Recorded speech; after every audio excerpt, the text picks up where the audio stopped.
Hi friends, welcome to Sharon vlog. இன்றைக்கி நம்ம ஷேரன் விலாகில் முட்டை கொத்து பரோட்டா எப்படி செய்கிறதுன்னு தான் இன்றைக்கி நம்ம பார்க்க போகிறோங்க.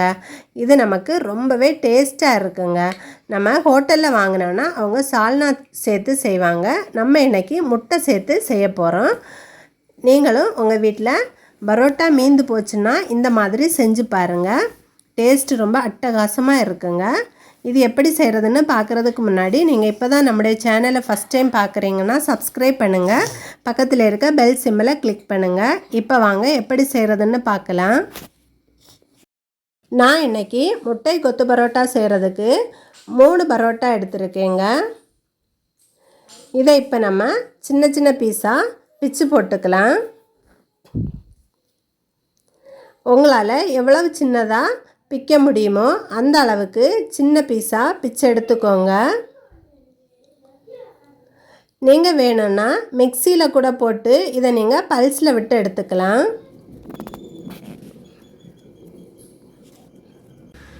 இப்போ பாருங்கள், எல்லா பரோட்டாவையும் சின்ன சின்ன பீஸாட்டு பிச்சு போட்டாச்சு. இந்த மாதிரி நீங்களும் சின்ன பீஸாக பிச்சு போட்டுக்கோங்க. இப்போ இது இருக்கட்டும். அடுத்ததாக ஸ்டவ்வில் ஒரு கடாய் வச்சு அதில் ஒரு 2 ஸ்பூன் அளவுக்கு ஆயில் சேர்த்துக்கோங்க. ஆயில் நல்ல சூடானதும் இந்த மாதிரி 3 பெரிய வெங்காயத்தை நான் பொடிசாக நறுக்கி வச்சுருக்கேன். இதை இப்போ இதில் நம்ம சேர்த்துக்கலாம்.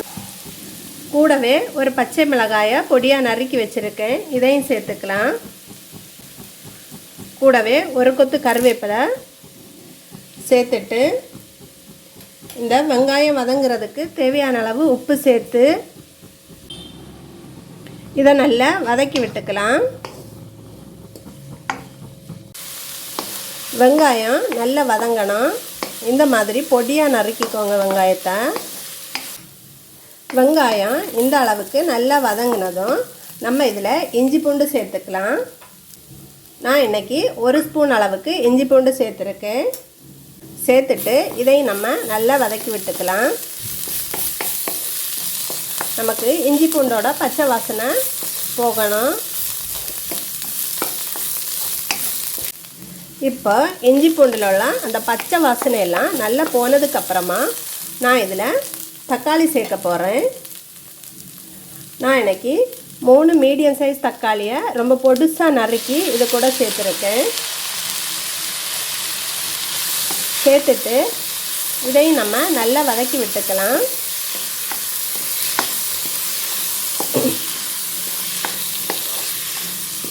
தக்காளி நல்லா நமக்கு குழஞ்சி வெந்து வரணும். ஒரு 2 நிமிஷத்துக்கு தக்காளி நல்லா வேகட்டும். தக்காளி இந்த அளவு நல்லா குழஞ்சி வந்ததும் நம்ம இதில் மசாலா சேர்த்துக்கலாம். 1/4 டீஸ்பூன் மஞ்சள் தூள், 1 டீஸ்பூன் மிளகாய்த்தூள். நம்ம ஏற்கனவே பச்சை மிளகாயும் சேர்த்துருக்கோம், அதனால் மிளகாய்த்தூளை பார்த்து சேர்த்துக்கோங்க. 1 டீஸ்பூன் மல்லித்தூள், 1 டீஸ்பூன் கரம் மசாலா. இதெல்லாத்தையும் சேர்த்துட்டு நம்ம நல்லா வதக்கி விட்டுக்கலாம். இந்த மாதிரி நல்லா கலந்து விடுங்க.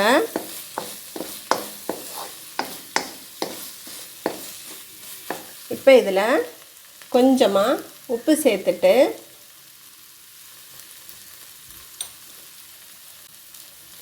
கொஞ்சமாக தண்ணி ஊற்றி இதை ஒரு 2 நிமிஷத்துக்கு நல்லா வேக விட்டுக்கலாம். வேக விடுறப்ப நமக்கு அந்த மசாலையில் உள்ள பச்சை வாசனையெல்லாம் நல்லா போகும். இது ஒரு 2 நிமிஷம் நல்லா வேகட்டும். இப்போ அந்த மசாலாவில் உள்ள பச்சை வாசனையெல்லாம் நல்லா போனதும் நம்ம இதில் முட்டை சேர்த்துக்க போகிறோம். நான் இன்றைக்கி 3 பரோட்டா எடுத்ததால் 3 முட்டை எடுத்துருக்கேன். அதை நம்ம இதில் உடைச்சி சேர்த்துக்கலாம். ஒரு பரோட்டாக்கு 1 முட்டை வீதம் சேர்த்துக்கோங்க. அப்போ தான் டேஸ்ட்டு நல்லா இருக்கும்.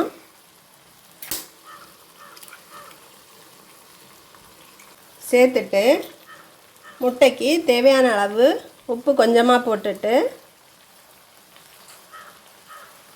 இதை இந்த மாதிரி நல்லா கலந்து விடுங்க. இந்த மாதிரி நம்ம உடனே கலந்து விட்டால் தான் நமக்கு முட்டை சின்ன சின்னதாக நமக்கு கிடைக்கும்.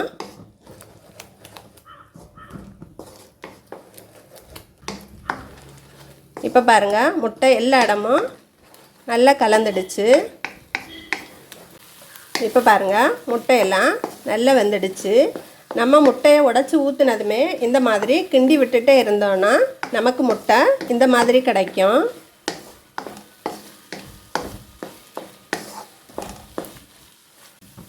இப்போ இதில் நம்ம ஏற்கனவே பிச்சு வச்சுருக்கிற அந்த பரோட்டாவை நம்ம இது கூட சேர்த்துக்கலாம்.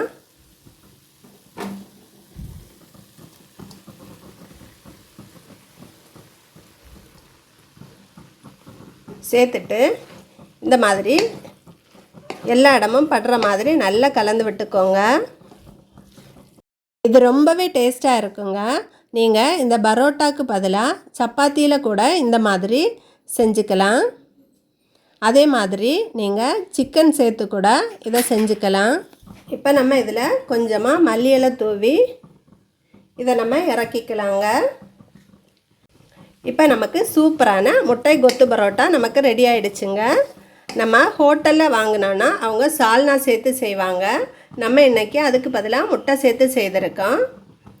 உங்கள் வீட்லேயும் பரோட்டா மீதம் இருந்தால் இந்த மாதிரி செஞ்சு சாப்பிடுங்க. டேஸ்ட்டு ரொம்ப சூப்பராக இருக்குங்க. நீங்களும் இதை மாதிரி உங்கள் வீட்டில் செஞ்சு பாருங்கள். கடையில் போய் வாங்காமல் இந்த மாதிரி வீட்டிலையே செஞ்சு சாப்பிட்டோன்னா ஹெல்த்தியாகவும் நமக்கு இருக்கும். இந்த வீடியோ கண்டிப்பாக உங்களுக்கு பிடிச்சிருக்குன்னு நினைக்கிறேன். பிடிச்சிருந்துச்சுன்னா இந்த வீடியோவுக்கு ஒரு லைக் கொடுங்க. உங்கள் ஃப்ரெண்ட்ஸுக்கு ஷேர் பண்ணுங்கள். செஞ்சு பார்த்துட்டு எப்படி இருந்துச்சுன்னு கமெண்ட் பண்ண மறக்காதீங்க. தேங்க்யூ.